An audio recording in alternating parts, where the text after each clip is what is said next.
Paano mo malalaman kung may tanga sa sabungan? Paano? Pag may nagdala ng bibe.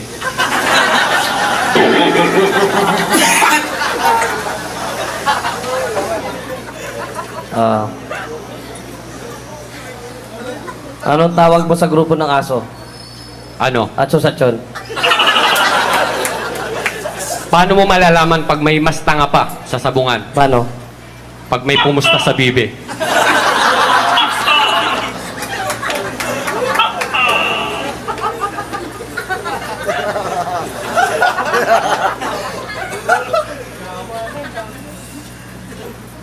Anong bansa ang maraming tae?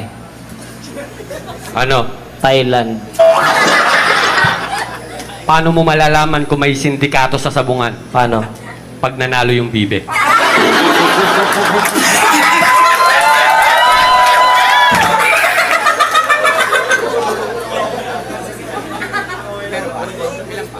Ina, naubusan na ako ah. Ang daming bibi na itong hayop na to.